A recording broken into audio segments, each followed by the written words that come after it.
Powered by Arkansas, for Arkansas. This is Inside Arkansas Live. And welcome into Inside Arkansas live from this beautiful day here in the great state of Arkansas. I'm John Neighbors alongside Curtis Wilkerson and Andrew Ellis, and appreciate each and every one of you for making us a part of your afternoon.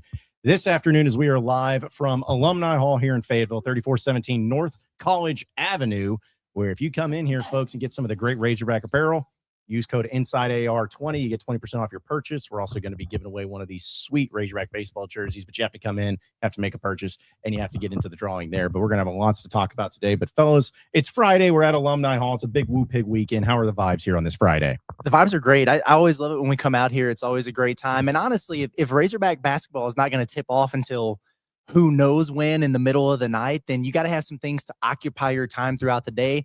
Me and Andrew were just grinding out at the Arkansas Football Pro Day. Now we're here to hang out at Alumni Hall. We got Razorback baseball going on, so there's plenty to keep our attention until Razorback basketball tonight. So far so good on this day.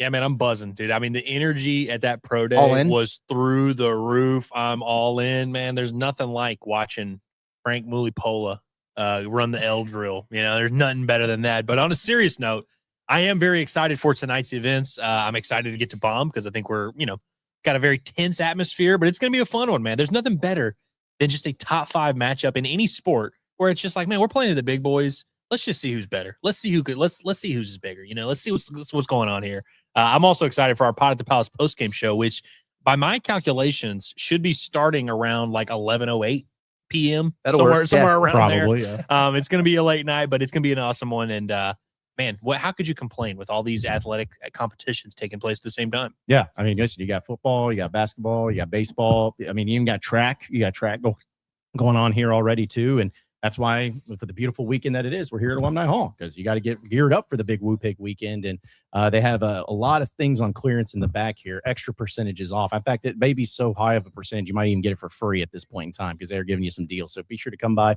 check it out, 3417 North College Avenue here in Fayetteville. Use that code INSIDEAR20 for 20% off your purchase. So that's the thing, guys, is I mean, obviously we're going to try to get into everything and cover everything for Razorbacks, but I think a lot of Razorback fans, their focus was on last night on who they would end up playing in tonight's SEC tournament game, which who knows when it'll actually start, as you talked about with the Pod at the Palace post-game show. Could be a late one for a lot of Razorback fans, but you're playing the Oklahoma Sooners once again, and I would say that they looked fairly impressive last night in their game against Texas A&M.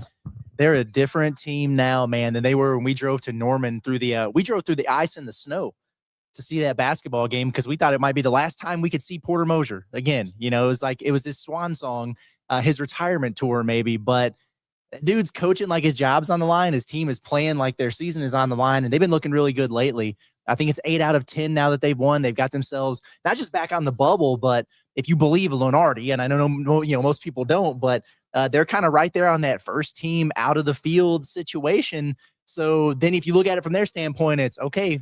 We beat those Hogs. That's a good one. That might be enough to get them in there. So, this team is going to be ultra motivated. They've been playing really well. They're night and day better on the defensive end of the floor than they have been.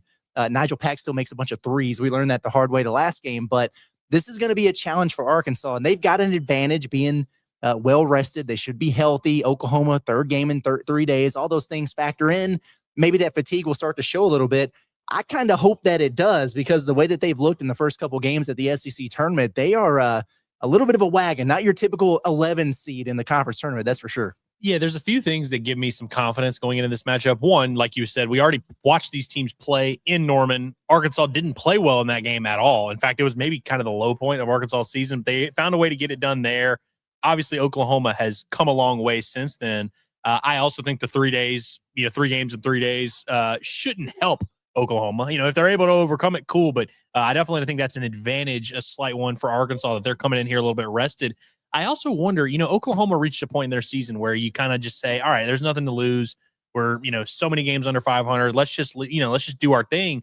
And it seems like they were able to really harness that and use it down the stretch. Like that was clearly a different team that had a little bit more loose energy to them, and they were a lot more dangerous. I wonder now that they've kind of played their way into not only the bubble conversation, but a lot of people saying if they win tonight's game, they're in. this is the first time in a while that Oklahoma has a game where it's like, you actually do have something to lose now. That's a good point. You actually do have stakes here in this matchup, where before it was kind of like, even Wednesday they're playing, it's like, oh man, let's just play, see what happens. Now this is a massive opportunity for Oklahoma, and it's their third game in 3 days. I wonder if that mental stress starts to factor in, especially in the second half. Curtis, we were talking about it earlier. Oklahoma was a lot worse in the second half last night. And I wonder if that maybe is starting to catch up to them, playing all these games in a row. But also, how many times in a row can you do the, never say die, don't play like there's no tomorrow?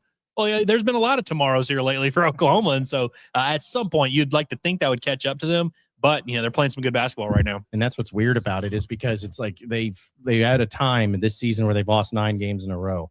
And it's just weird thinking like, hey, one of the most dangerous teams right now in postseason and in the SEC is a team that lost 9 games in a row this year. Like, it's just weird how that's happened. But the turnaround has been incredible. And we know when we went to, as you mentioned, going over there to Norman, we were looking at just what was this going to look like and how are they going to perform. In Arkansas, Oklahoma gave it their all, but Arkansas was able to get out of there with a victory. It's a matter of, this is a little bit different to where I think I saw on SARACEN, Arkansas's favored by 7.5 points in this game. It's pretty high, honestly, with the way that they're playing. But if you're a Razorback fan and you're wanting to succeed and you want to win these games, you want to win tonight, it's kind of one of those things, like you said, just hopefully the fatigue is catching up to them, and hopefully the lights are too bright. Hopefully Arkansas is well rested and focused in and all of that stuff. Because if Arkansas is not focused in, they're not locked in. I mean, Oklahoma's good enough to beat you, and they will win if Arkansas just does not show up tonight easily, because they're that good of a team right now. And nobody loves those sleepy starts more than the Razorbacks do. So it would not be surprising at all if they just came out there and looked like they were out of it and got behind big early. You don't want that, because then I feel like the adrenaline of, man, we're almost there, we can maybe punch our ticket here, that's going to outweigh some of those heavy legs that could be setting in for Oklahoma. So we'll see what it looks like. And it is really important. Tamara, our loyal listener, made the point to me under one of my comments on Twitter that it seems like all of the teams so far in this tournament who had already played were getting the jumps on the teams that were more well-rested and playing their first game. And that was the case in all 4 games yesterday. And not all of them won, but like Auburn, for example, they had played the day before. They jumped all over Tennessee out of the gates. And then you kind of have some regression to the mean after that. So yeah, fatigue might play a factor. That's the way the reason the tournament is the way it is, with double buys and things like that. That's why it's so hard for these teams who start on Wednesday to make it through. But that's not going to take into a hold until later in the game. Once you get on to the second half, maybe you can get out in transition and get into their legs a little bit. But early out of the gates, they've been here for a few days. They've gotten a ton of shots up on these rims. They understand the atmosphere and the shooting backgrounds. All that stuff plays into it. The balls that you're going to be using there. For Arkansas, it's okay. We got to come out there and hit the ground running. I really hope that the Razorbacks are motivated to come out there. I would be looking at it from the standpoint, if it was me giving the pregame speech, about ruin the Cinderella story. I just play spoiler, because everybody, Arkansas's kind of had the target on their back most of the season as a team that was expected to do some really good things this year. It felt like the back half of the schedule there the last couple of weeks, everybody that they played, whether it was A&M or Texas or Missouri, it was teams who, okay, well, if we go beat Arkansas, then we're in for sure. And it's kind of the same deal now, but you can reverse those roles a little bit and say, we could just end it for these dudes tonight. This is a cute story, but now it's real basketball time, since it's Friday here at the SEC tournament. The big dogs are playing. And so I hope they come out motivated and play well out of the jump. The other thing too, is you just want to build good habits heading into the tournament. It's not the end of the world if Arkansas loses an SEC tournament game. But what I would be disappointed with is if they kind of fell back into the old, they didn't come out ready to play, and they dug a hole and it was too deep for them to get out of it, too little, too late. And then you carry that over into the NCAA tournament. I'd like to get a little bit of momentum and start building some good habits heading into that. Yeah, everything you're doing now is preparing you for next week. And if you think about it from a rest standpoint for Arkansas, it's almost identical. Going from Saturday to Friday, it's almost identical to what they might face next week in terms of having that time off. And then you've also got the Darius Acuff factor of, is he chomping at the bit to get out there? And so I think the first 5 minutes are very important, because like you mentioned, when you're playing pickup and you're kind of rotating in, if you're rotating into a game that's already been happening, you don't just go in, start chucking shots. You kind of just go down the floor, take some possessions to ease in. Arkansas doesn't have that luxury, because you're playing a game against a team that already kind of has the rhythm, already has their legs under them. This is also a fascinating situation for Arkansas, because obviously nobody wants to lose tonight, but am I right in thinking that like this would be the best time to lose if you're Arkansas? Because obviously if you get to tomorrow, and we'll see what Bama does later today, if you're playing Bama tomorrow, none of us want to lose that game. Nobody wants to lose to Bama again. We're so fired up about the way that last game played out. We all hate Nate Oates, all that and all, all that under the sun. Like, you don't want to lose to Bama. You also don't want to get to the championship game and then play 3 games in 3 days just to lose to Florida, who's already kind of exposed you a little bit. So would this be the most acceptable loss for Arkansas in a weird way? Even though it's the worst team that would play. As weird as it is, yeah. I mean, I think it depends on how you lose too, though. Like that's if where you I'm get at. blown Yeah. out by Oklahoma, if you get that's a red smoked. Like where from the jump you're down, because I think at one point A&M was down like 20, 25 points last night in the first half. Like if it's one of those things where they just beat the tar out of you, and then you may go on a little bit of a run, but you end up losing by 20 points or whatever.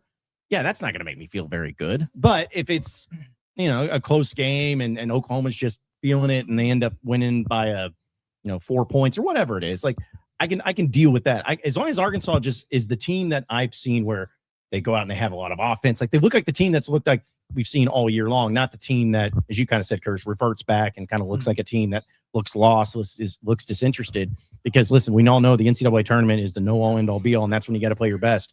But I at least want to have some sort of like good feeling vibe of this team's play going into that, instead of looking back and be like, getting blown out's actually good because now they're going to be really motivated. Like I don't want to try to do the gymnastics of trying to make it work. Yeah, I would love for them to win a game over there, but I am kind of with you guys. I think the only outcome, there are 2 outcomes that would really irritate me. It's one, you get smacked around in this game tonight, beat up on. 2, it'll be losing Nate Oates again. But who's to say that it's going to be Alabama that they play on Saturday? Because Ole Miss has looked as good as Oklahoma out of nowhere. Like at least with Oklahoma, the last couple weeks of the regular season, they had played pretty well. Seemed like they were kind of turning the corner, maybe too little, too late. They've just carried that over. Ole Miss hadn't done anything at all for like the entire season here. What are they, 4-14 or something in the SEC? And then they're just steamrolling a couple tournament teams. So maybe they go pop Alabama. I don't think they will.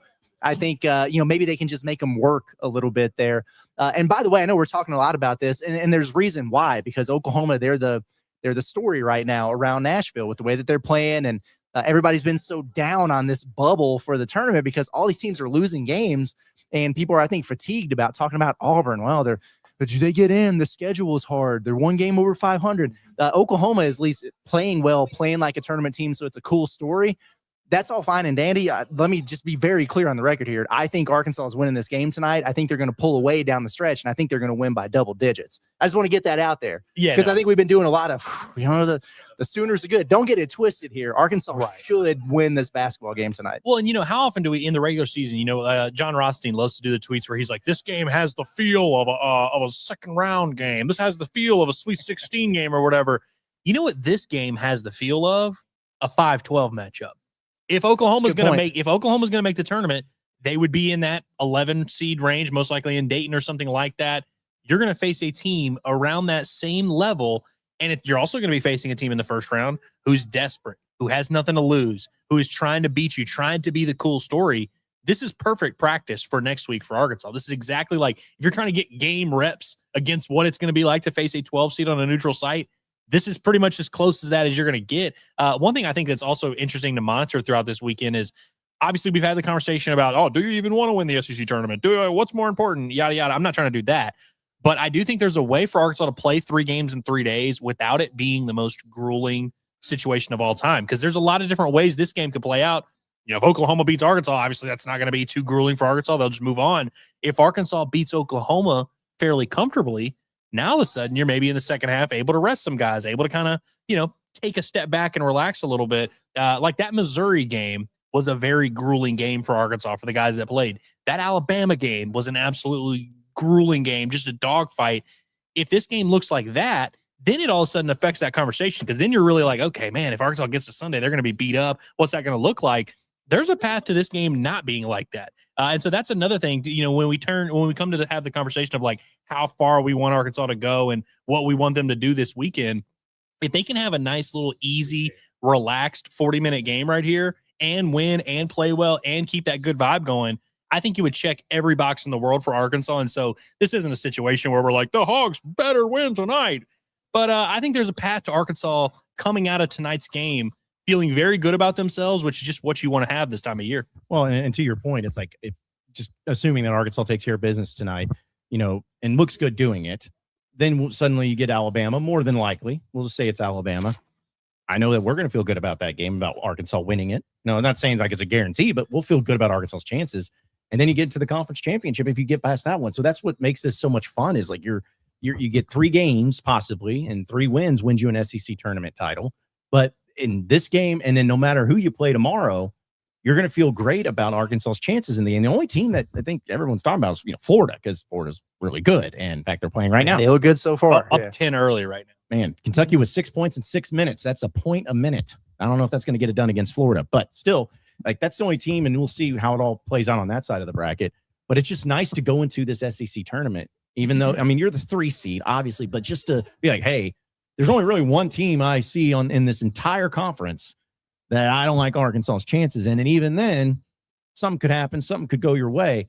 But that's what's kind of going to be where, I'm like, if they lose, it's whatever. But if they win tonight and then win tomorrow, suddenly I'm like, I want to win this thing. No, it's like if like the worst type of thing is going to the title game and losing, because then you went through all of that and it didn't feel worth it. But if you take care of business tonight, I love your chances tomorrow, and we'll see what happens Sunday. But you got to start tonight against Oklahoma. Yeah, you absolutely do. And if you're in the camp of getting Arkansas the best path as possible when they get there, you need Arkansas to win some games here. They're not dropping to a 6. It's not going to happen. Too many teams below Arkansas lost yesterday. Who are going to need to win some games. Arkansas would need to lose early. It just seems to me like they're pretty much locked. Floor is a 5 seed at this point, but they are playing to move up to a 4. That Texas Tech loss yesterday was very notable. And so between Arkansas and Vanderbilt and maybe Tennessee, those 3 teams are going to be kind of duking it out to see who could pass Texas Tech there. So, a win here, maybe a win Saturday, and Arkansas could be in that conversation. You think, well, so what? You're going to be still playing the same caliber of team. You're still going to have a 1 seed in the Sweet 16. But if you get to that top 4, that protected seed range, that's how you start to get a little bit more of a preferential destination that they'll send you to. So all of a sudden you'll wake up, and instead of seeing these, bracketology projections sending you to Portland or wherever else, you might be seeing a little bit more maybe in that Oklahoma City range, or maybe somewhere a little closer that fans can travel to. We know how well this team plays at home, but anywhere they can go where fans would be able to travel and get out there and support them, that's only going to benefit Arkansas. The way to get yourself into a conversation of being able to play somewhere closer is to get into that protected seed range. So they are absolutely playing for something here. Yeah, they're playing for something. And I think if you put yourself in a position where they're splitting hairs between you and Texas Tech, not only do they have a very notable injury, not sure if you guys have read the papers, but they have a guy that's out. The NCAA tournament committee has said publicly dozens of times, we do take stuff like that into account. So I think that would benefit Arkansas. I'm told Arkansas and Texas Tech actually played a game on a neutral site.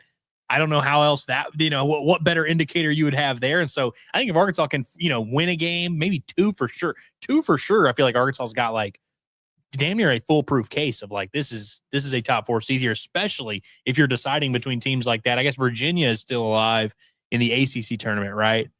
Yeah. So they won yesterday. Will Wade almost got them, but they lost. They did, but yeah, it'll be very interesting to see if Virginia, ends up going on a run or something like that. Maybe that affects Arkansas, but and for really the important thing is everything that we're talking about is cool from the fans' perspective, and it's cool from metrics and looking at the NCAA tournament and all that. What really matters is how those dudes out on the floor feel, how those dudes in that locker room feel. We learned during the Missouri game that all these things that we pay attention to, they don't care about, because they just went out there and played basketball, even with their best player out. They went out there and were motivated, and that's kind of what I want to see tonight. That's what I think the motivation is here. We do a lot of talk throughout the season, and it's just what we do on the show. We're kind of talking about the mental gymnastics of, what's this game going to mean? When you're playing at a high level and you're playing for something bigger than, you and your team, I think that just gives you a little bit of like, it doesn't matter who you're playing. It doesn't matter where you're playing. It doesn't matter what the circumstances are or what's at stake.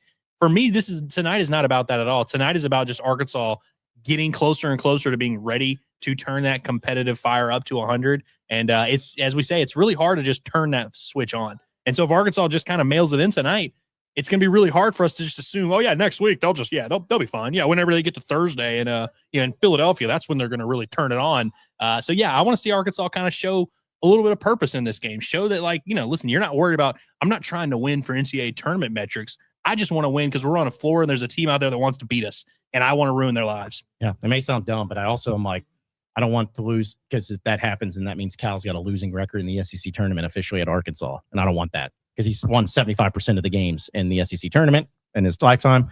I don't want to see that happen to where suddenly he's 1-2 in conference tournaments at Arkansas. I want to give Kentucky some credit right here. I saw a baffling stat yesterday. Kentucky has more SEC tournament victories than they do SEC tournament losses. They've lost 31 games total in the history of the program. In the SEC tournament, they have won 32 titles. That's an unreal stat. That is pretty insane.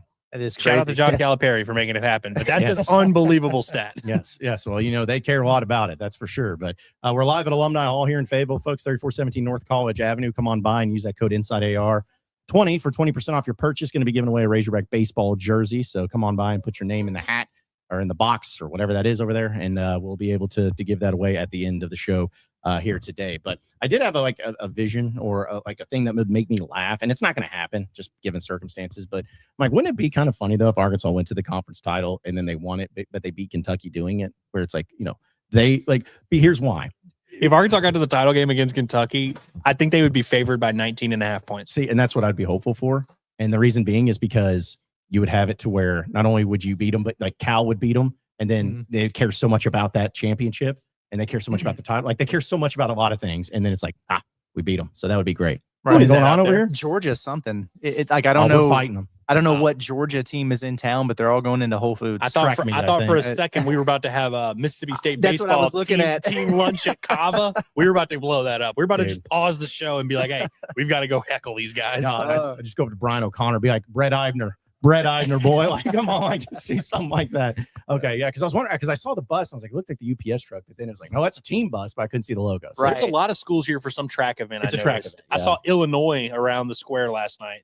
I think it's the national champion indoors. I wish I knew. I'm sorry. I'm not a track guy, but it's some big deal. It's going to make it hard to park at Bomb today. Dude, again, if everything's going on. Everything's going on. So, yeah, let's, but yeah, I thought it was like, why? At first, I was like, why would they come to Alumni Hall? Like, we love Alumni Hall, but why would Georgia be like, hey, let's go shopping for some Razorback gear at Alumni Hall? I don't know if that's we take pictures and then out them and get all the Georgia fans mad, but still. A little Chipotle stop for the boys. Yeah. Right before you run. That's what you need. Yeah, there you go. Yeah. Good old slot bowl before you run the 100-meter. Get some hot sauce in you and make it run a little bit faster. So, but yeah, no, I was just thinking about the different scenarios, and it's kind of alarming how many times Arkansas has actually gotten to the conference title game, but lost. It seems like it's always at the hands of Florida or Kentucky every single year, or Georgia, with the whole tornado thing. So, but yeah, I'm just hopeful I think like everybody, just hopeful for tonight's a good game. Hopefully they get it done. I like Porter Mosier. I hate to admit, I didn't like him at first, but now he's kind of grown on me a little bit. So I wish him success, but I don't want him to win tonight. But if he gets into the tournament, even after losing tonight, I'd be okay with it. I do hope that they bring him back. Like I agree. I agree there. Because Cal is onto something. Yeah, we joked about it the other day. Like, hey man, stop telling all your competition to up their NIL bag. We're not trying to do that here. But I do kind of agree. Give him the resources to compete in the middle or top of the league, and then maybe he can go do that. But I've really liked his energy because you see some of these other coaches who've been kind of on the hot seat, and like Jerome Tang's crash out, and Wes Miller's crying in the hallway, and he's apologizing to the fans and everything. All that stuff was weird. And Porter Mosier's just been consistent, same message, upbeat, and just kind of believing in his guys. Like eventually something's going to go our way, and then we're going to be able to take off. And now he looks like a genius out there, and he's starting to prove that he doesn't need Sister Jean to find success. Yeah. So for that, I give him credit. I like that. What I appreciate is whenever you can just tell that a team or a player or a coach that they care. And for Oklahoma, there's no doubt about it. Those guys care. And they've got a lot of older guys on their team who probably hit that mode in mid-February where they're like, dude, my college career only has 4 weeks left. Like, we got to leave it all out there. And so I just appreciate that. I think people appreciate that about us, where they're like, these guys clearly care deeply about the result of this thing. There's nothing worse than the team. And I mean, like, you watch Auburn. Did it really look like Auburn cared? Did it really look like they were that beat up over their SEC tournament? Like, I don't think they care that much. And I'm not saying the committee should like be using that as their metric or whatever. But I got to say, I think Oklahoma, if they lose tonight, they're screwed. Yeah. And every year there's a team that goes on a run, and that entering the tournament, they have all this momentum. I remember A&M getting to the title game a few years ago and then still being left out of the field because the committee just looks at it as a whole thing. And your resume in October is the same as your resume in March or whatever. And I think Oklahoma's probably going to be on the outside looking in if they lose today. Yeah. Well, also as a little update, I saw that Kentucky's going on a run now. It's a 2-point game. Well, it's I don't know what is happening in Nashville, but the reason that they won their first game the other day was because Brandon Garrison randomly hit back-to-back threes. And in this game, Mo Diabute, who's just like, if you saw the jumper there, that's not his thing. He's hit a couple here. Who's it going to be after they beat Florida here? Who's it going to be in the next game? Well, it's kind of crazy how this is happening. Speaking of storylines of the SEC tournament, how about Nate Ament, who was just like, not only am I going to play, I'm going to score 27 in this game here. I think that's a little bit interesting. Took over the game, and which, by the way, we feel vindicated. He should have been the guy over Gillespie. Should have been first team. He should have been first team over Gillespie. I feel vindicated about that. But I think that's going to be very interesting because I think if Kentucky's able to beat Florida, which would be quite the feat, that would be quite stunning. Then you look at that Tennessee matchup, and it's like, man, Tennessee, they look pretty good yesterday. Like maybe they've got a little bit of extra life here now, and so that'd be very intriguing. Hey, did you guys know that Kentucky fans show up to Nashville for the SEC tournament? Did you guys know that? So I've heard. Yeah. So I've heard. It's like it's almost like I don't even want to watch any of the Kentucky games with anything because it's just that's the constant conversation. And at some point, it's just like, yep, we get it. It's every year. We know there's a lot of them there. Well, it didn't help that Dennis Gates was crying about it after taking that L. about? Yeah, it was a home game for Dennis Gates needs to worry about himself. Yeah. He needs to worry about being 1-12 in March the last 3 years. That's what he needs to worry about. Yeah, that's bad. Yeah, is there? We're talking about Oklahoma being a hot team. Is there the opposite colder team than Missouri right now? I mean, I don't know what they're doing. It's crazy. They felt like they had an up and down year. They beat Florida. They've had success. They were obviously right in the mix to possibly be a 4 seed in the SEC tournament. And then last week they go 0-2, and then they go 0-4. I mean, it's just, you talk about it. If you're a Missouri fan, I would not be very confident going into the NCAA tournament whatsoever if I'm them. The concept of peaking at the right time, we always talk about it, but there's no way to really, like, as a coach, you can kind of do some things to maybe, manage your team and make sure that they're kind of taking the right strides at the right time. But it's like when you're a team like Missouri or even a team like Auburn or Oklahoma, certainly, like, you don't really have time to mess around about peaking at the right time. You just have to win the game that's right in front of you. And so I think for teams that are in that situation, kind of like Arkansas was in last year, you don't really have that right to be like, oh yeah, let's peak at the right time. Because it's like, I have to win tonight here on Tuesday night in February. And so I wonder if Missouri, if they just maybe hit a wall after playing so many games that meant a lot, because they had to go on. I mean, 2 weeks ago, they looked like Oklahoma, the team that you're like, oh wow, they're coming out of nowhere. And like, they're really going on a run here, but perhaps they maybe ran out a little bit of gas. You might be onto something there. I'm trying to think. When they played Arkansas, they had been on a little bit of a run. They played Arkansas the first time and lost. And it was after that where they really started cooking because they beat Tennessee at home. And then I can't remember who they played after that, but it was a good enough win for them. And it was almost like, okay, you can breathe a little bit. And then as soon as you allow them to exhale, they start losing games, man. It's crazy. Yeah, we'll continue the conversation as we are live from Alumni Hall here in Fayetteville, but want to remind everybody that if you need to get a little bit of the fight out, then go to Fight House, which is Northwest Arkansas's newest gym where you can get training for boxing, MMA, strength training, all of those things, which is built for athletes as well as competitors and anybody that's really ready to push their limits. We love Fight House and can't wait to do a show there once post NCAA tournament. We're going to be hanging out there doing some training of our own. Get into the mix. Maybe we'll have like the Ronda Rousey, Gina Carano type fight, something like that's going on. That's what it would be like. Yeah, exactly. That's what it would be like. It'd probably be as interesting too. But either way, it's a high energy boxing and MMA training that has free weights, elite cardio equipment, sleds, cross training. The Fight House Gym delivers everything you need to train at the highest level. You can push your body to the edge and then recover like a pro. And their cold plunge and saunas, which are designed to keep you strong. They're an amazing location, an amazing spot. It doesn't matter if you're a seasoned fighter or if you're just starting your fitness journey. This is the gym that meets you where you are and pushes you even further. So check them out as they are now open at 10131 Webb Way in Fayetteville. It's exit 58 off I-49. You can also sign up today at fighthousegym.com or you can call 951-623-9745 and step inside and bring the fight with Fight House Gym. Is this a safe space here? Always. We're in Alumni Hall. It's always safe. Gina Carano's. She's done well. I mean, she's aging like, gracefully. I guess. She's not a young woman. Yeah. She looked good. She looks good here lately. Yeah, post Mandalorian, Yeah, I think she got better looking since then, honestly. Yeah. Well, I mean, What was it? Because she was in that. She was, what was the, it was Deadpool, Deadpool, right? Yeah, she was in Deadpool. That's too, right. Yeah. So, yeah, I'm sure that'll be an interesting fight. Would have been really interesting like 10 years ago, but it'll still be probably an interesting fight nonetheless. So, I was going to ask you, we were talking about Porter Moser and hot seat. 16 coaches right now in the SEC. How many of those 16 coaches are the coach of their respective SEC team next year? 16. You think no one's close? It's going to be very close. I think LSU, it's sounding like they're not going to make a move, which is crazy. That is wild. Porter, I feel like, has pretty much saved himself. I mean, even if they don't make the tournament, there will at least be enough of a groan. The fact that they made the conversation, I think that people will probably, plus they didn't spend any money on basketball in the offseason. I think he's got it. I mean, South Carolina, they're already building Lamont Paris a statue, let alone, not firing him. Like they're ready. He has an insane buyout too. Like he's for the job he's doing. Absolutely. Yeah. It's very interesting. And so, I mean, who would be the best? I mean, is LSU probably the best bet to fire their coach? I would still say LSU probably the best bet. I guess something could happen with Porter still, but with the story that they've become, I would be really surprised if that happened. I'm trying to think above that if there's like anybody who would be a candidate to just leave or retire. Porter might be that. Rick Barnes retiring might be the answer, because they do that every single year with him. But I don't know if I really see anybody getting fired. What were you about to say? I was gonna say, what if Chris Beard left for another gig? Now that wouldn't stun me, especially if he goes the Buzz Williams route where he's just like, let me just dip completely and just go somewhere. Let me go some random like mid-tier like Big Ten team. Like I'm gonna go over here to Penn State or something like that. Any chance that someone with a brain in Auburn, Alabama, maybe starts to say, wait a minute, why are we just riding with this Nepo baby that nobody wanted?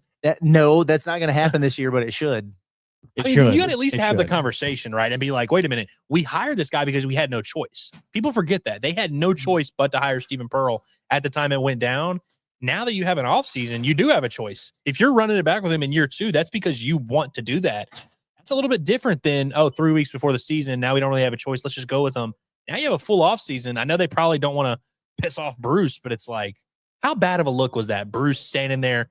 That was awful, man. He's literally like coaching from the third row, and it's like, dude, your son's 58 years old. Like, it's not like this is, your son on his, he's playing his first T-ball game. He's coaching SEC basketball. Like, just stand down. It was awkward. Yeah, I didn't like that much. I'm glad that he got caught on camera doing it. But yeah, that was I didn't care for that much either. I saw Trey in the chat say, would Chris Jans leave? Yes. Yeah. He's been trying to leave since he got there. He was trying to get the Arkansas job. He was connected to Kansas State for a minute there, but I guess they're hiring the Belmont coach. He wouldn't downgrade his situation, but if there was another just middling, power conference job open somewhere that he could get, he probably would take it, I'd imagine. And Mississippi State shouldn't fire him, right? No, no. I would think, I was just gonna say it'd be fine. Chris Beard leaves and then Chris Jans takes the Ole Miss job. That would be kind of funny. That would be, oh my God, that would be fun. Goes across the state just to do that. But no, that's the thing. If like, I know a few like Auburn fans and everything, and obviously our guy Quinn's an Auburn fan, but like I would be so mad about everything right now with that basketball program, because we even talked about when it happened. I was like, this is kind of just weird, just handing it to Stephen Pearl, and obviously that it hasn't gone very well, and it's like what's the point of riding this? Like, just forget Bruce Pearl. Bruce Pearl's not a part. Like, I know he may be a part, but who cares? He's not coaching. Like, move on from it and go get somebody. First off, you got to make sure you can get somebody that's really good before you make any moves. But 2, who cares what Bruce Pearl thinks anymore? He left. Move on. Don't ever base what your program needs to be about by a coach who got you to 2 Final Fours. That's great. That's awesome. But he's no longer a part of it. Move on and try to get the best coach instead of worrying what he thinks he wants. And it would be different if after last year you finished the Final Four run and then April 1st, Bruce says, hey, you know what? I'm moving on and I think Steven's the right guy. And, that would be different. He specifically left when he did, knowing that Auburn would have no choice, which, obviously it's just a guy looking out for his son. And so it's like, it's no different than like LeBron trying to get Bronny drafted or whatever. It's like everyone's going to, any father's going to do what they can that puts their son in the best position. But like, if I'm an Auburn fan, I kind of look at that and I'm like, that's a little sleazy. Like, you purposely waited until we had no other choice to do this. And the timing of it, that would rub me the wrong way if I'm an Auburn fan, but it doesn't seem like any Auburn fan feels that way.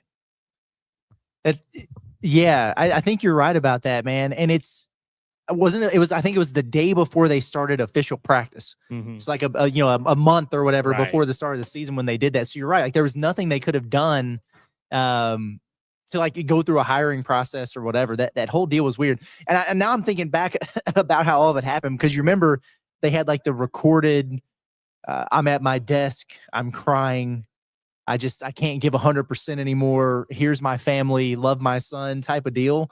And yeah, I'm not going to get into politics or whatever. I don't know. It's just weird. But here's my question for you guys. If you're Stephen Pearl, and I have no idea what I'm sure they have a great relationship, good family, all that time. I'm not saying that, but knowing what he did there and then knowing how you got the job, and like, how would you feel about him following you around everywhere, doing what he was doing last night and everything? Exactly. And it'd be one thing if he was doing a better job where he could be like, hey man, like I got this or whatever. But when he's going through it like that, like he got a technical yesterday, probably too late, honestly, from when he should have got it. But then Bruce is back there and he's yapping at the officials. They're probably talking to him more than they're talking to Steven. Yeah. I would probably have to set my pops down and be like, thank you for this opportunity that I otherwise would not have received. I need you to step like way back now. You know what I'm saying? Especially because everyone on the team committed to play for Bruce. And so like, there's a little bit of a situation where it's like, when like you have like the two teachers and you're like, all right, which one's the main one? Which one do I really listen to?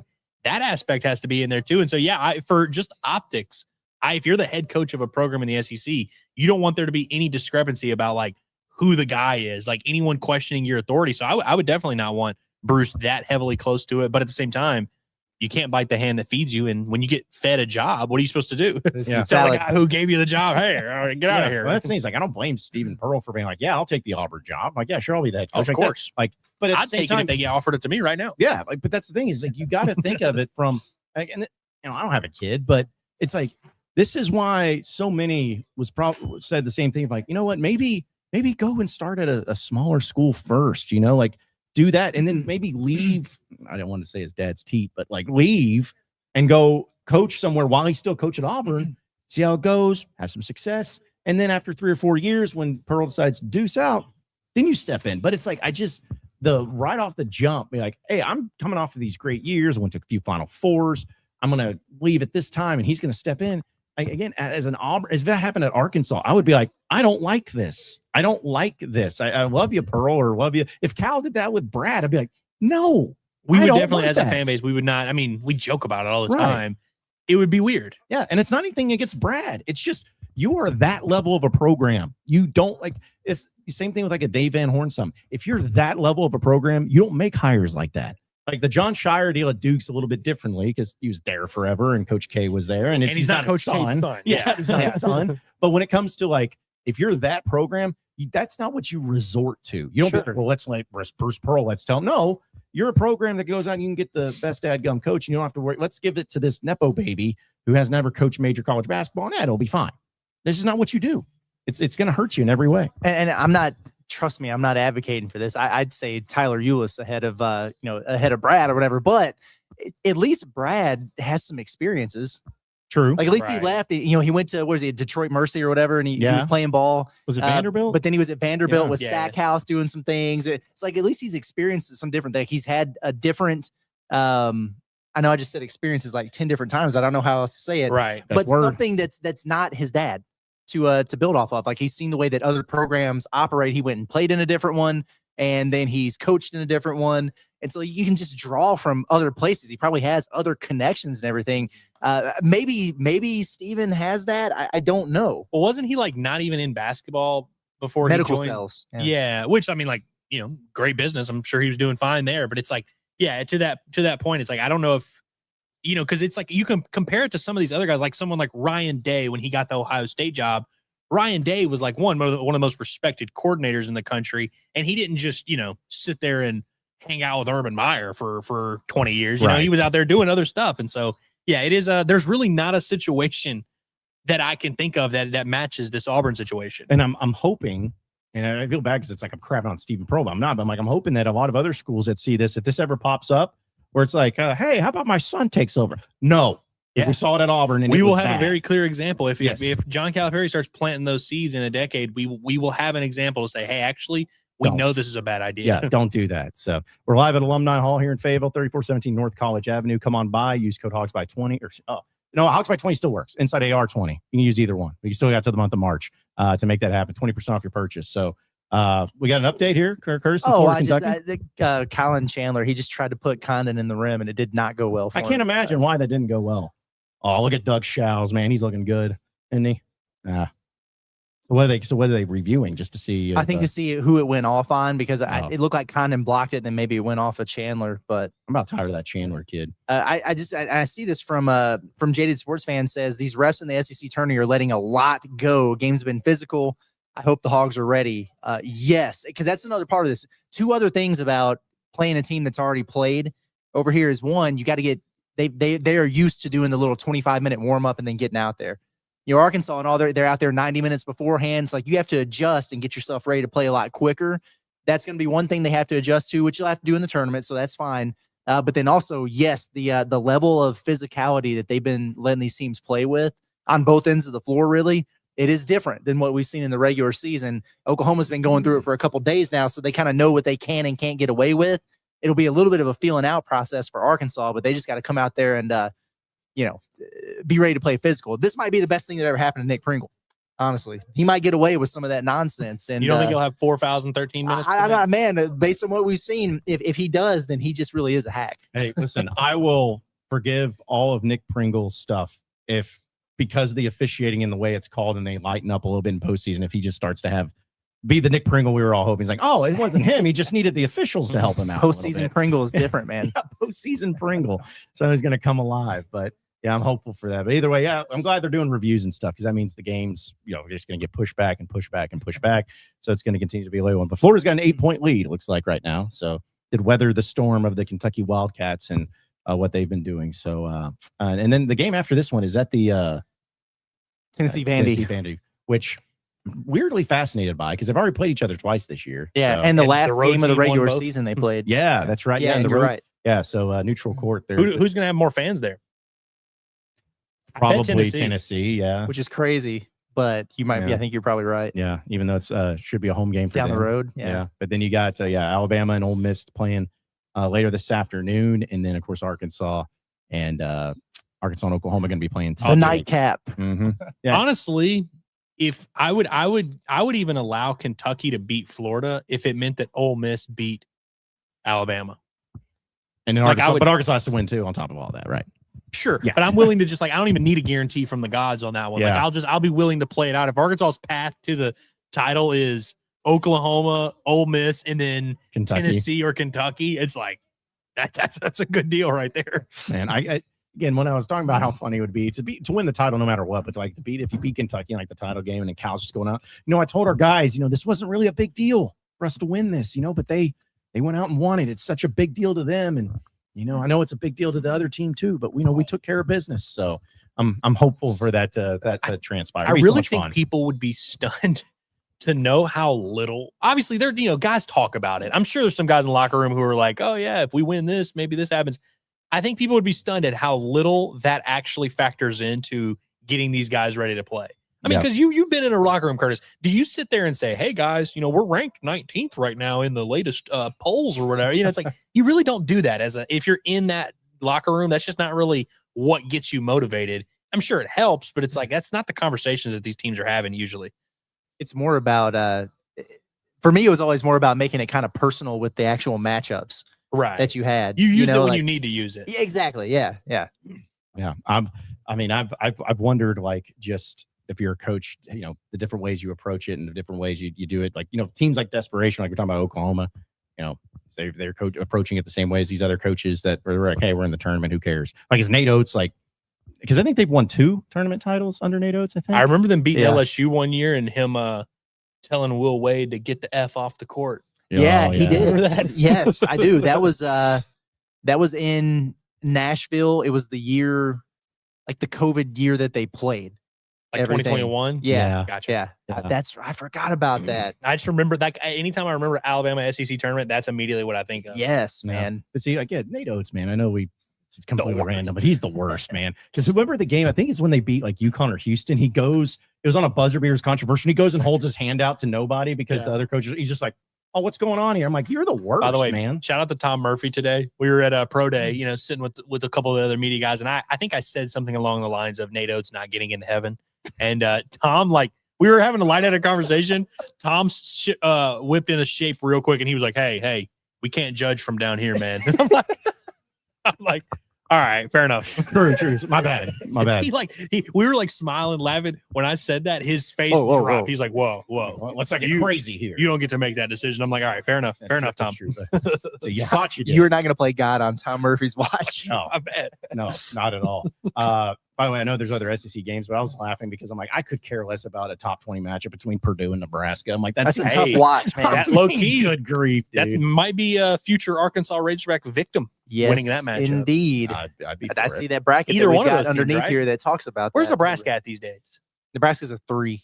Okay, so they've actually They're okay. they're probably locked into it. Yeah, gotcha. Right. Purdue, man, Purdue's had a rough, I'd say 6 weeks. It's been a weird stretch for them lately. I think they've lost more games at home this year than they had in the previous something combined or something like 5 games they lost at 5 Mackey, home man. games. That's And crazy. that, I mean, Oh dude, my that gosh. arena is that's one of, I mean, I wouldn't say it's like a elite atmosphere, but it's it's a It's very great, good yeah. top 10 to 15 for did, sure. Did Arkansas lose 5 home games last year? I want to say it was 4, but, 4? Okay. but maybe. I remember And, a lot. and they were a Ole bubble Miss. team. You know what I Right. mean? They weren't a 4 seed. Yeah, true. Ole Miss, Florida, Alabama. Who else beat them at home? Somebody else beat them. Oklahoma? Oklahoma did beat 'em. Sheesh, man. Yeah. I'm still mad about that. Yeah, Oklahoma that one sucked. That one was pretty brutal. So, but yeah, we're live here at Alumni Hall, folks. I wanted to bring this up because I know you sent into our group text, Curtis. Get the little logos baby. here. Yeah. So let me get rid of this little. Don't worry, Alumni Hall overlay. We'll bring you back. Now we're talking, boys. Yep. So look at this. This is the latest from old Joey Brackets. Got Arkansas as the 5 seed taking on Yale. We're in Philadelphia, by the way, old Philly. And if they won that one, they would face the winner of Purdue and Northern Iowa, but being on the same bracket of the 1-seeded Duke. This is heaven. Yeah, I like this I love one. this one. Arkansas's team, players and coaches would really enjoy this draw too. From Philly, obviously Cal's from that kind of area. Obviously the 2 boys we interviewed the other day would love that. That was their number 1 destination. And then DC also. You're still in the Northeast.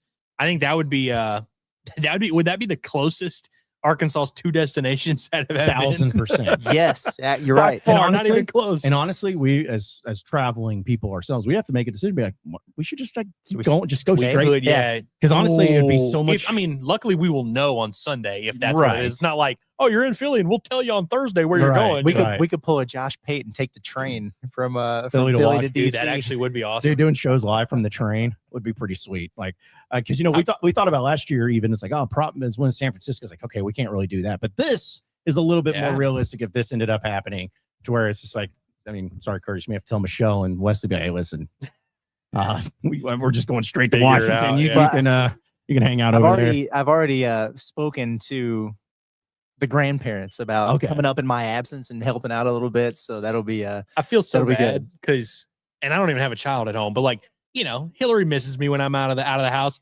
She's so she's dreading this, and I'm just so fired up. I can't even last year I was kind of doing the song and dance and being like, oh yeah, I'm gonna miss you. I'll be gone.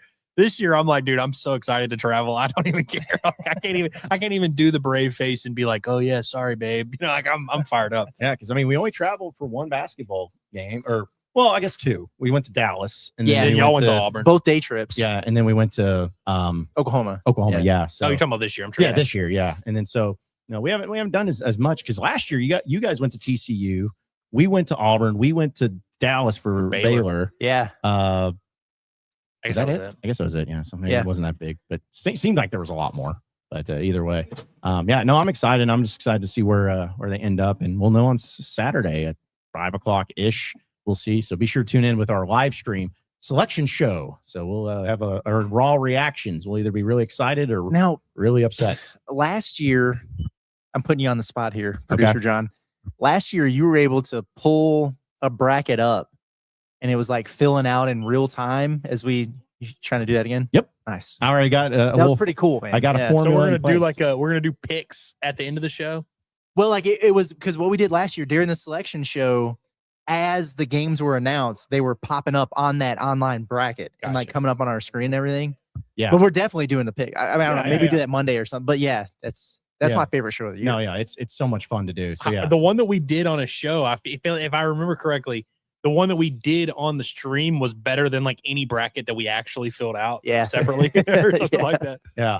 No, it's going to be fun. We're actually doing a bracket challenge too on ESPN, so we'll give you details on that. Like it's just so much fun, man. Like even in your team, like that's the one sacred thing about the sports and how they're ever changing and adding stuff and whatnot. And I know they keep trying to expand the tournament, but I'm like, just stop with all of it, guys. Stop. We went to Lexington last year. We were like, yeah, where do we travel for basketball? I just don't think about that place. That's crazy, man. That is crazy. I don't think What's about the that place. opposite of rent free. Evicted. I guess, evicted. Yeah, Kentucky's been evicted from our heads. Yeah, they've been put out of there. Yeah, no, it was only the best trip we've ever been on it was together. the most fun we ever had. But maybe that's why. It's because it just it was the game, but it was such a surrounding event. It wasn't just the game; it was everything going on with it. But good call there. Yeah. By the way, Wes Miller just got fired.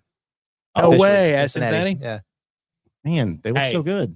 He's got a spot as an assistant here if he wants it. You're gonna try to tell who you taking away? Kenny Payne. Kenny Payne, yes, man. Kenny Payne's gonna go back to Louisville. Kenny Payne's got. I think he's got places to. He's got things he can do for sure. Yeah.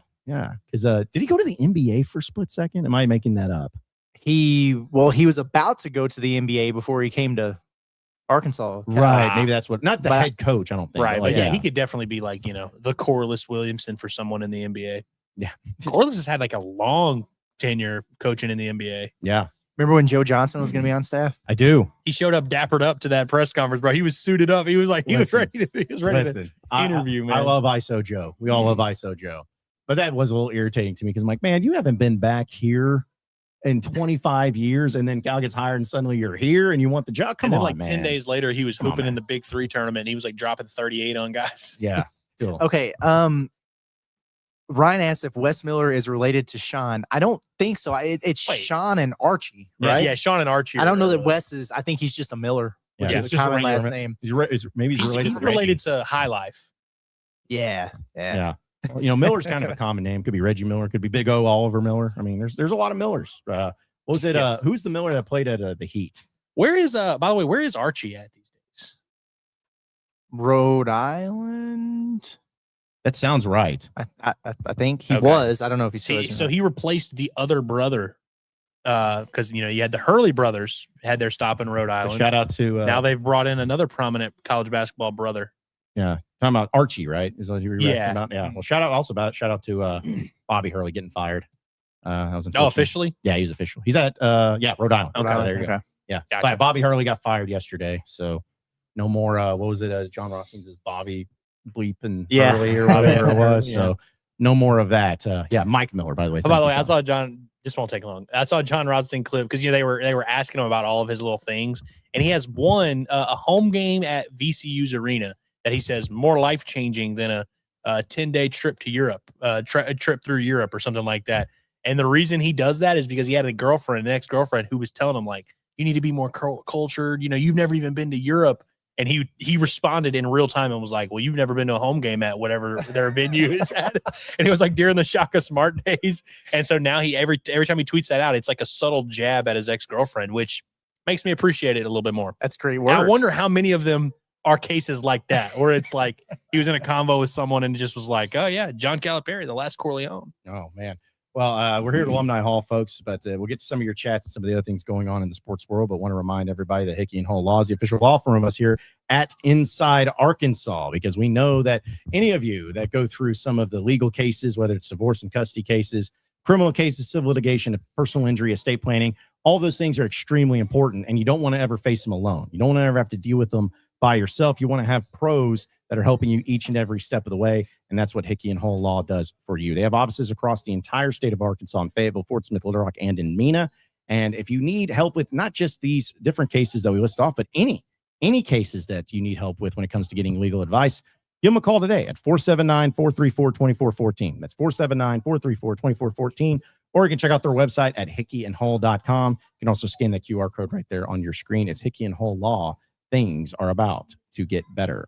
And again, folks, we're live at Alumni Hall. If you come by 3417 North College Avenue, use the code INSIDEAR20 for 20% off your purchase. We're going to also be giving away a Razorback baseball jersey, which I got the white They just got the creams in. Got the creams. Yeah, because people have been asking about that for a while. Like, Yeah. oh yeah, can I get the But creams? does Arkansas still wear the creams? I feel They like do. They wear Okay. them. Yeah, just on Sundays. The Reds is the one that they very rarely wear. They wore it the other day for their L to Stetson. So Might wanna burn Retire 'em. them things. Yep, Yeah. burn them if that's the case. Well, they got. especially once you get that Tyson logo on there. Oh, dude, that's gonna hit. I need to ask them. Like, so are you guys gonna put the Tyson logos now when you sell the jerseys? I've been wondering I think about that. I bet next year they should, right? Well, that would, I guess, help generate towards the revenue from It's it. gonna Right? be like when you play in like a all-star game in Little League and you got like the patch that you got to go sew on.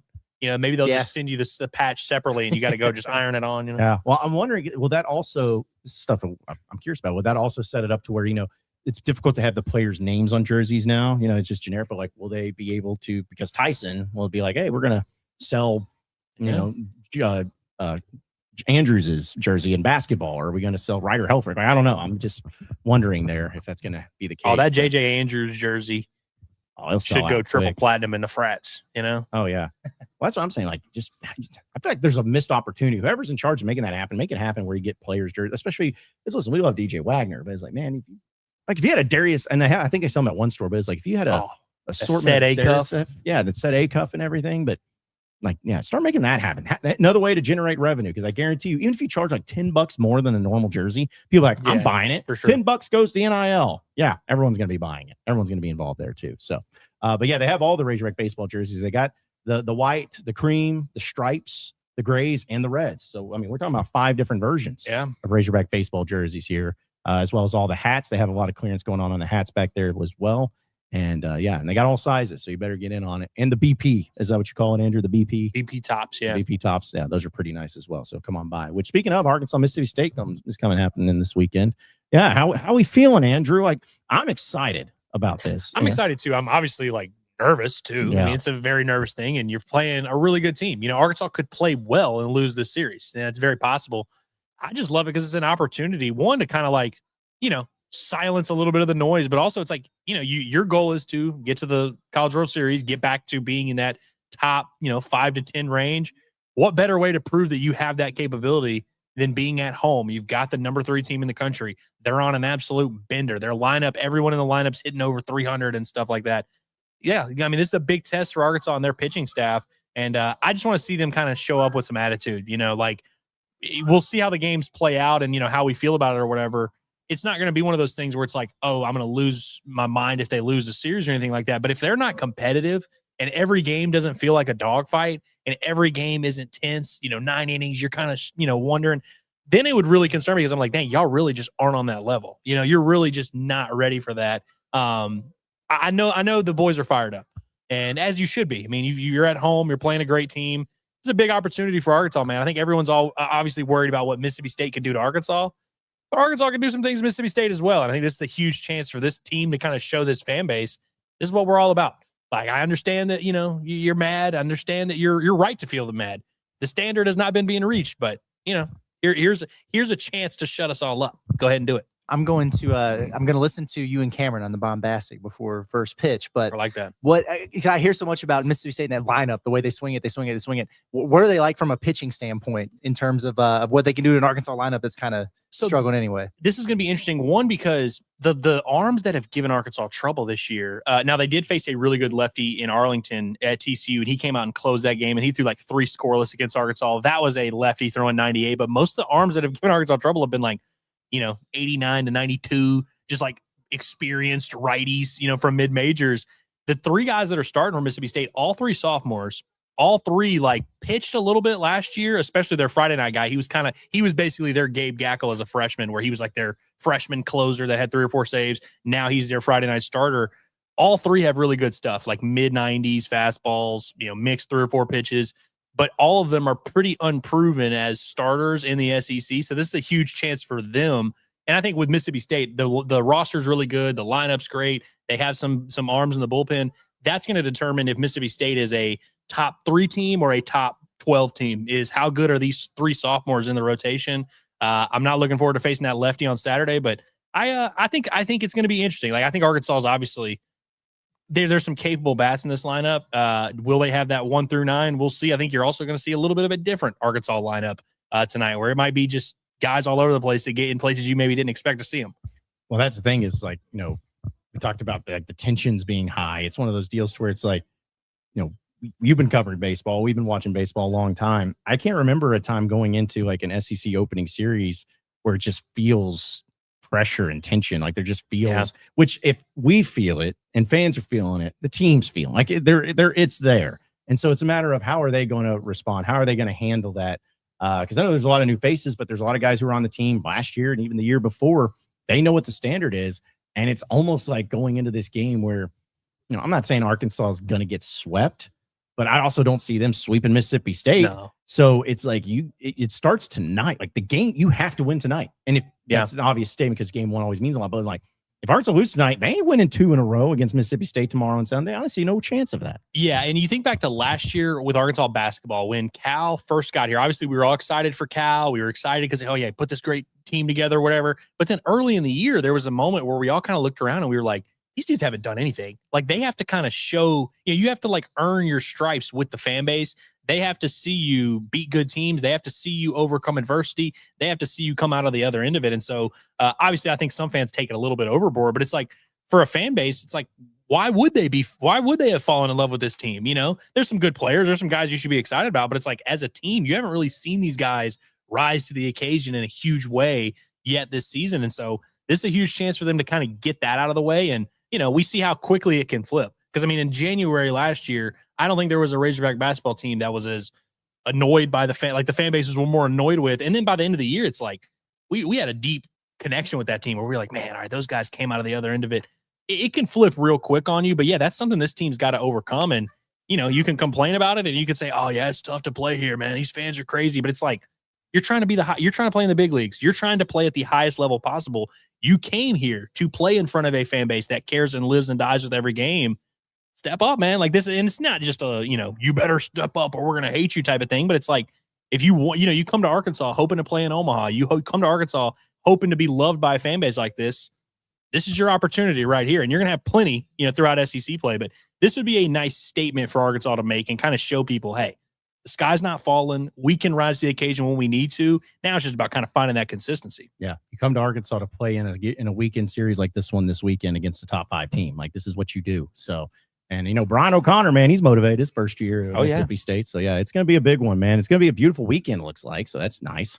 So you don't have to worry about too bad of weather. I'm sure the crowd will be great as well. I saw something, I think it was for East Arkansas though, that there was going to be a devastating wind event on Sunday. Yes, not just Sunday wind, but get a little devastating wind. It's like not naders, but just like straight line crazy winds or something. I think it was James Bryant. I think I saw a tweet about it. He knows the stuff. I don't know how that impacts us here, but that ball's gonna be flying out of bomb. Big Tuna's gonna be like dotting pitches on the black, and they're gonna just be like poking them over the fence, and they'll go 390. Yeah, it's like that's the way you get TJ Pompey back into it. Just start having him tee off golf shots. Or it'll be the wind's blowing straight in, and Arkansas is just barreling balls up that just get smacked by the wind. That's what's going to happen on Sunday. Yeah. Well, like I said, it's Sunday. It could come down to, the both teams are going to be impacted by it, but I didn't see that. But if that happens, that'll be a fun, the next 2 days, like today and tomorrow, like could not ask for better weather. Sunday, I think they're probably going to be okay. Although the game is at 2 on Sunday, which is a little bit weird. Yeah, it is strange. So you might run into a little bit of a travel issue there. But yeah, Sunday could be a little bit interesting. And I know we'll get to the chats, but I know we talked about this too. Like if Arkansas wins tonight, what time do they play tomorrow in SEC basketball? Did we say it was like 2:30, 2:33, something like that? It's the second game, so yeah, it would be probably between 2:30 and 3 sometime. Which is a huge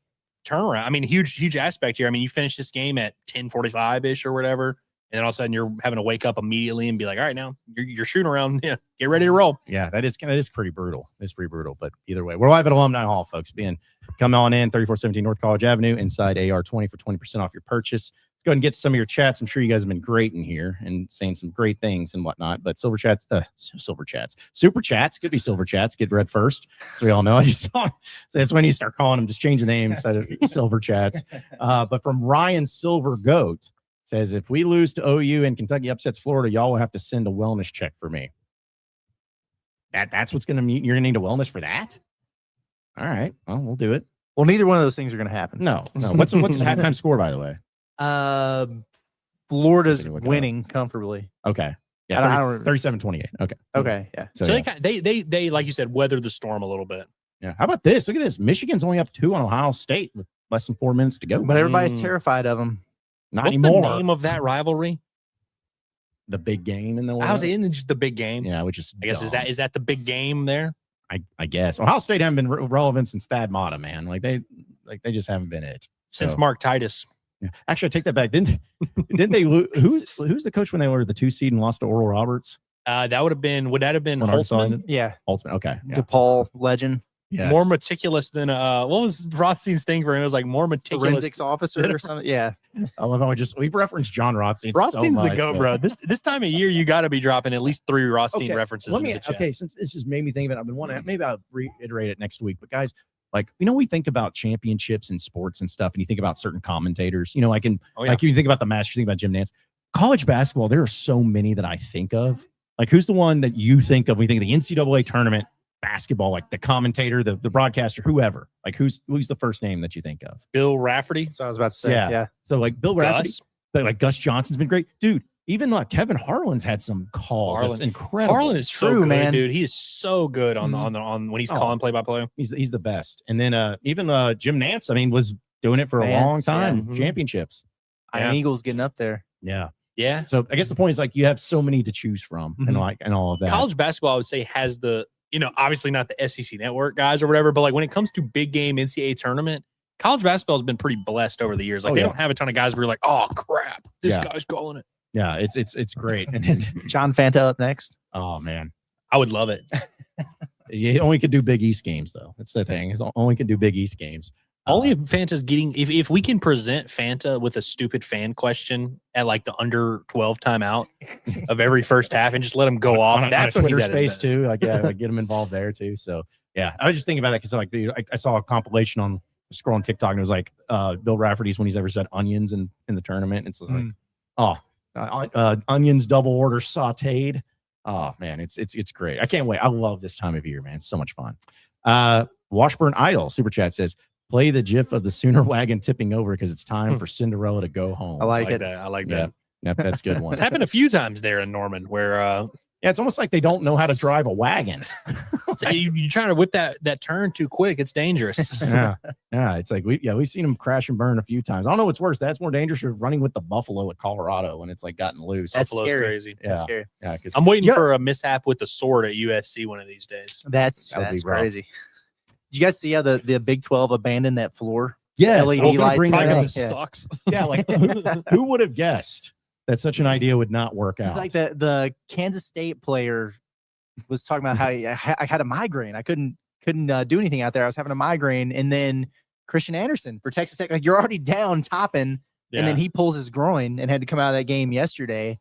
And people were talking about just slipping and sliding everything out there, and then finally the commissioner before the quarters just like, all right, fine. They were I saying guess that before the semis. the reason they did all that was they were trying to bait Darren Peterson into playing. They were like, we want this to not look like a basketball court, so maybe we could get him to Stay step on it. onto it. Yeah. Yeah. Well, try to guess. We're in the business. We have partners and all that stuff. But I guess what makes me mad is the whole purpose of that was not, oh, this could look cool.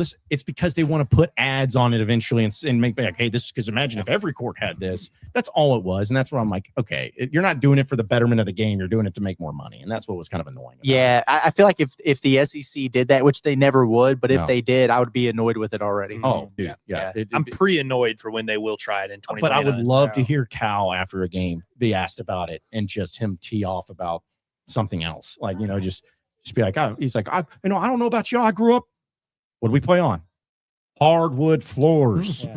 That's how the game's supposed to be played. I mean, it would be great just to hear his answer on it. Son of a lunch lady, and what did dad do? I don't remember, but Yeah, just play some hits and then throw in some answers in there too. So Ryan sends a super chat, says, I'm basically an Inside Arkansas employee now. Call me intern Ryan. You are not. He's pretty happy that he's gotten some shout outs here. From where? Yeah. So. Curtis said his name on Pot at the Palace, and then me and Cameron brought him up yesterday. Oh, I okay. can't remember what the context was, but I remember name dropping him on Bombastic. Oh man, wow. Glad you're happy, I guess. But no, you can't use that as a Twitter handle or anything, or I'll sue you. Let's see. Also, Brandon says, what does a guy got to do to get a jersey shipped to Minnesota for free? Well, That's a tough one, man. Have someone else buy it for you and then give it to you would probably be the best way. But hey, if you scan that QR code right there on your screen, it'll go to Alumni Hall and you can buy it and have it shipped to you. I don't think this is UNICEF. This is not a charity. They have to make they have to make money here at Alumni Hall. But yeah, it's cool though. Like again, I love jerseys anyways. Baseball jerseys by far the most comfortable of the jerseys. Basketball can kind of come across as a tool. I know because I've done it. And then football jerseys, I don't know, kind of hit or miss. It's tough to be comfortable in a football jersey. It can look cool every now and then, but baseball's the best because if you can wear it to the beach, unbutton it a little bit. You let the chest hair poke out a little bit. It looks good. Yeah, you can be comfortable with it and stuff. So, but also. Elko says, I've dropped a bit more dough than I'd like to admit at Alumni Hall Tuesday night. Well, by the way, the last time I told this story on Bombazzi, the last time that we were here, I was making fun of the gray jersey, and I was like, yeah, who would come in here and get the gray jersey? Because, it's the worst one. I go to Bomb, her and Cameron are there, and she's wearing the gray jersey. That's brutal. That's brutal. And she was listening. She was like, wow. Okay. And I mean this with love, Andrew. I feel like that happens to you more than anybody where you say something and then like it's almost like a sitcom and then like you make fun of something and then like the next 5 minutes something comes up. You you're cut like, to it and it's like boom. Yeah. That happens to me a lot. Yeah, that's tough. That's tough. So also let's see. Woo MF Pig says, Curtis, when we win tonight, what time will we be? Oh, we already kind of talked about I'd start that before we had the conversation. Right. That's on me. He's planning Patty's parties. I guess it's that time of year. It is that time of year. Weekend. I've got a buddy who's going to Chicago, or he's in Chicago now, and they make the river green there. Yeah. It's pretty cool. What actual day is it? I mean, I know it's the 17th, but a day of the week. I don't even know what today is. It's 13th today, so I guess it'd be. Today's Friday the 13th. Why would you do St. Patty's Day on Friday the 13th? That's crazy. I'm going to celebrate tomorrow. It might be our travel day, potentially. Yeah. St. Patty's Day. Yeah. I love to drink a green beer with you guys. That'd be cool. Yeah, we kind of got to do if it ends up being a drivable distance, it's nicer because then we can go whenever we want and do what we want. Yeah. So if it ends up being Oklahoma City, we can just be like rolling in casually whenever. Wednesday. Yeah. Like Wednesday morning. Tuesday nights, which, I'm sure we'll talk about, off air and get to the. I'm so excited, dude. I'm like, I'm not going to be able to sleep Saturday night. I'm going to be so excited. I'm going to be more excited once the trip is booked and we're good. Like that'll be when I'm more excited because it's unless it's Portland and then it's Portland, then we're going to be driving to Dallas and then flying out that way. But no matter what happens, Inside Arkansas will be at the NCAA tournament. Boots on the ground, man. That's right. We're going to be making it happen. And also, real quick shout out to SARACEN for being our title sponsor of our trip to the NCAA tournament. Nice. So we're going to give them a shout like out that for Pot at the Palace. Did we come up with a name for? Was it just? I mean, it was like Pot at the Palace postseason, or was it Pot at the Palace? Postseason extravaganza. Yeah, we'll come up with something cool. Yeah, like I say, because we can't use March Madness because the NCAA will come after us. If we had Pot at the Palace live previewing primetime at the Palace, then we got to come up with something cool. What if we did? What if we did Pot at the Palace Madness? It's kind of close. Not really, but something like that. Yeah, we'll see. We got to tie it into March Madness. We got to tie it in maybe to wherever we're going. We'll see. Yeah, see. Let's call it the Pot at the Palace postseason pre. There we go. Yes. Yeah, I was trying to think. I think we got to go with the alliteration. I was going to try to think of like the locations if there was ever an arena where it's actually called a palace somewhere else, like Chicago. I don't know why I thought that would be a palace, but I think it's just the United Center. So I don't know. I was trying to think if there was Is it Detroit? Well, and also Yes, we might go to Philly or Portland, and so the P's are unlimited here. Postseason Pot at the Palace from Portland. Yeah, we'll get it. We'll figure it out. Yeah. We'll workshop together. Yeah, we're creative. We do things. Let's see. David in Tennessee says, do the woes of the favorite teams put Arkansas on alert enough to get ahead of it tonight? Probably not. Not that they're not going to get out ahead of it, but I don't know. I felt like when I asked Leak about, like, so you guys gonna be watching the tournament and everything, you don't play for the first few days, and he's pretty much like, no. Once I know who we're playing, I'll watch some film or whatever. So I don't know if they're even really paying attention to all that much. So yeah, we'll see.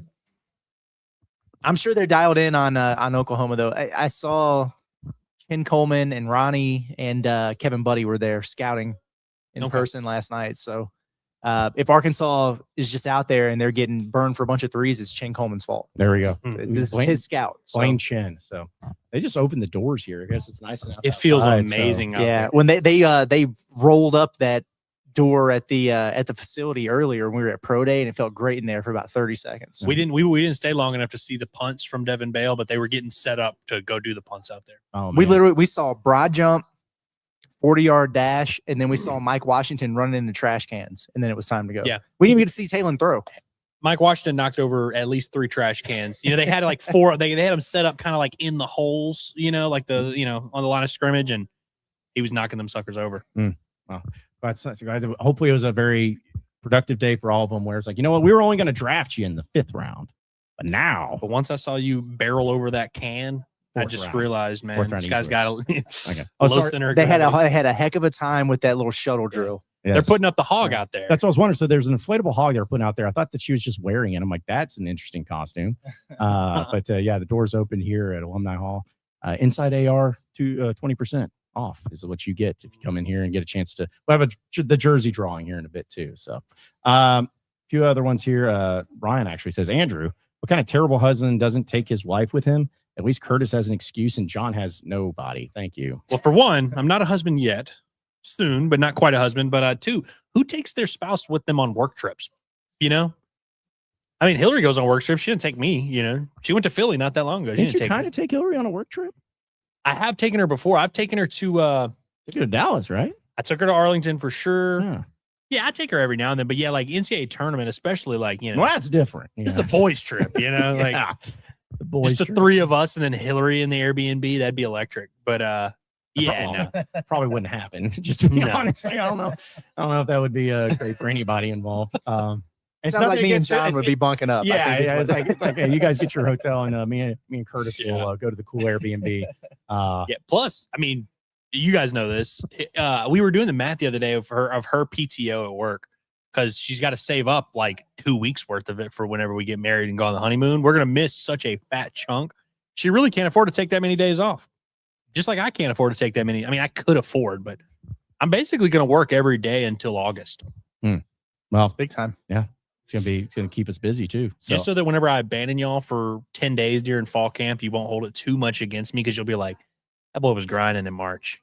He was grinding in April. You know, he was in Omaha. He saw them win the World Series. You know, like you'll kind of know. Make sure to just log your hours so we know. Yeah. Although, and we don't have to have this conversation now, but we were actually talking about it last night, and she was like, you know, we'll get in because the way that our cruise is going to work on the honeymoon, we'll get back. We have to get back at the ship at like 6 p.m. or whatever, which in Italy time will be like 11 a.m.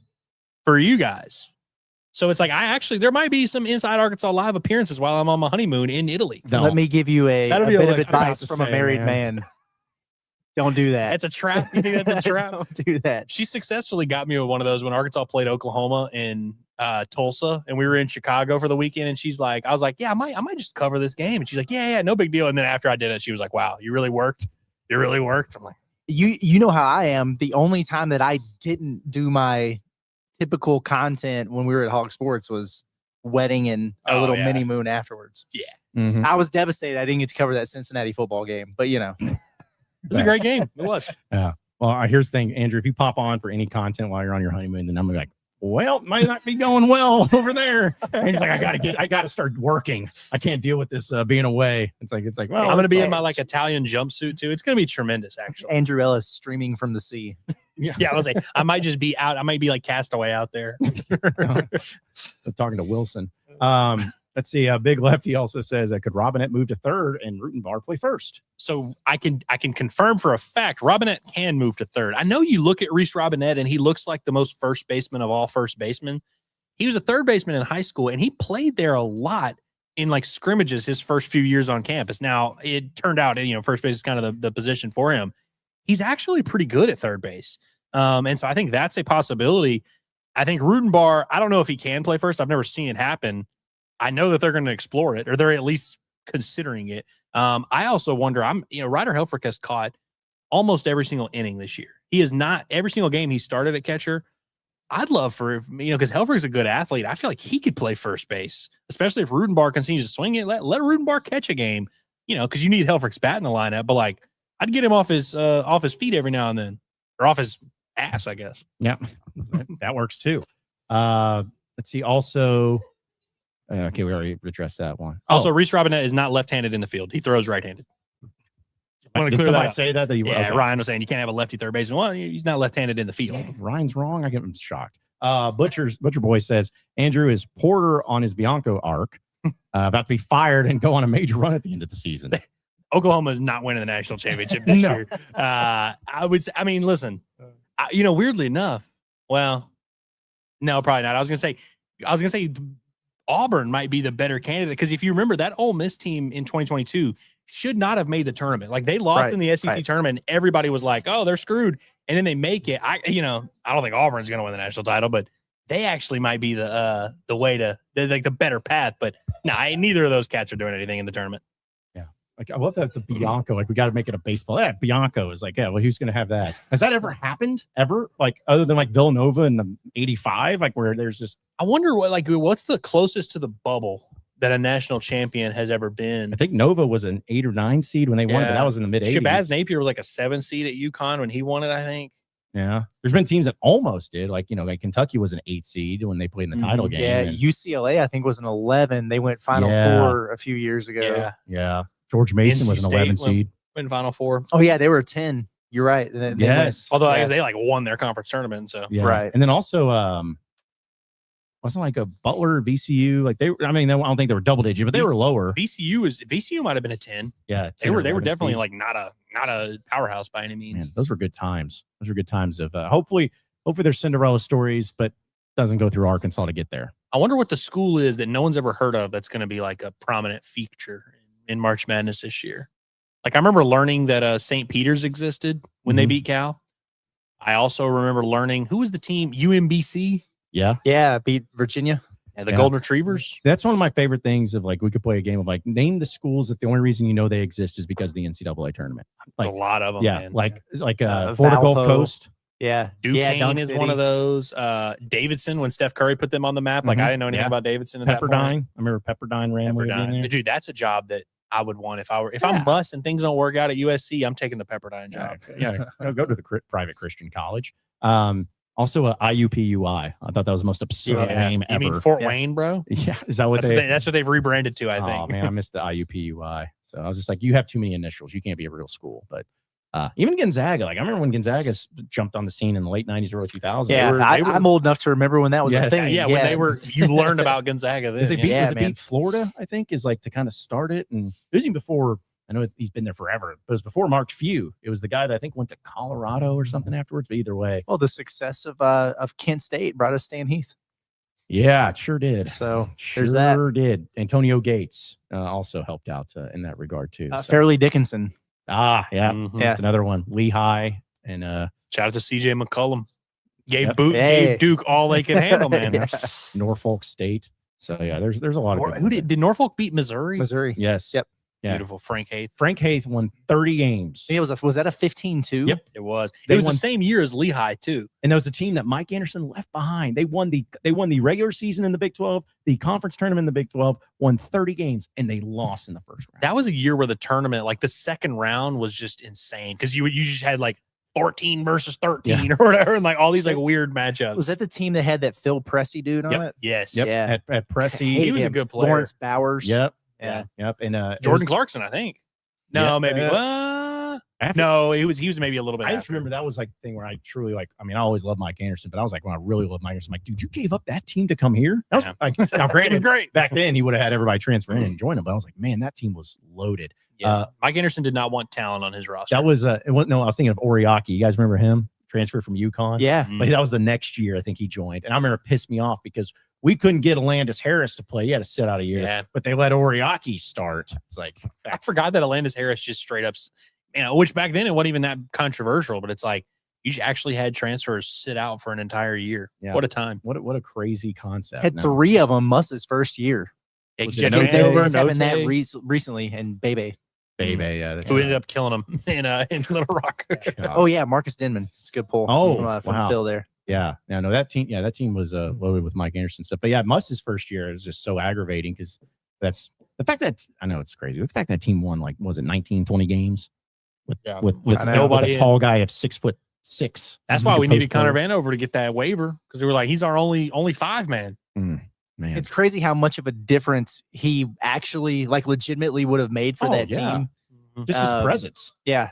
And then he was unplayable by the end of the year that he actually got to play. He played in the red-white game too that year, and he hit like 8 threes. So we were like, oh, yeah. This is the one. This is him. And then he wasn't there, and he was just kind of like this little cool little toy that we hadn't gotten to play with yet. It's like it just showed between that and the Jeremiah Davenport thing. If Arkansas has a guy who hits a bunch of threes in the red-white game, don't buy in. Yep, it's a red flag. Don't do it. I'll never forget the first time we got to talk to Connor Vanover when he got eligible. It was a Zoom call, but he was wearing like one of those almost like the white button downs that you get from Men's Warehouse for a wedding. And he had it like 4 buttons down. It was like down underneath his rib cage. And he had the chain on, and it was just man burger. And he was just sitting there with K-Wood on the Zoom, just chest out, and just cracking me up, man. Dude, nothing will ever top, still to this day, of when KJ Jefferson walked out with that wife beater on. That was awesome. Legendary. That was a good one. From that moment on, everybody had a polo shirt. Yeah, but now they hand them out as they're walking. And I remember laughing so hard. I'm like, this guy, it's not a negative or because I don't like no one cares what they wear, but just the fact that he's just like not in Razorback gear, nothing, just like, dude, this is it. Malik Willis, quarterback who's now in Miami. He did a press conference today in Miami, his first one. He's wearing a jean jacket vest with jorts that are like matching like an outfit like that. And I saw a few people being like, wow, this is what you decided to roll with. First appearance here. Yeah. Yeah. I miss those days of, I don't miss the days of Zoom conferences because that was all it was. So, but either way, we're live here at Alumni Hall, folks. And we appreciate everybody coming out. And of course, it's a beautiful day. And, they don't close when we leave. Like, they're still going to remain open. So if you want to come on by and get ready for the big Woo Pig weekend, lots of stuff going on. But I think we did this last time for the you just got to pull. So who did it? Who drew? I picked last time. Okay, so I had Andrew pick the random one here for the baseball jersey, and you get to choose your. Now they're gonna have to wash them. Yeah, they got to wash. Yeah, to wash the papers. The paper. Wash the paper. What's going on over here? All right, just grab one. All right, so who's the lucky winner here? Mr. Preston. Mr. Preston. Preston Say, I believe is what this says. Preston Say. I say Preston Say. It does. Y'all know his phone number? Preston Gay. Okay. Preston Gay. There you go. Preston Gay. You are the winner of a Razorback baseball jersey, official Razorback baseball jersey. So get on back here, Preston. Well, hopefully he gave his info so they can just call him. Okay, cool. So, but if he was just here. Yeah, that's true. Yeah. Come on back. He got in his car. He's going to come start swerving in here and getting there. So, but congratulations, Preston. You are the winner of a Razorback baseball jersey, courtesy of Alumni Hall here in Fayetteville. So, could you see John doing like Price is Right?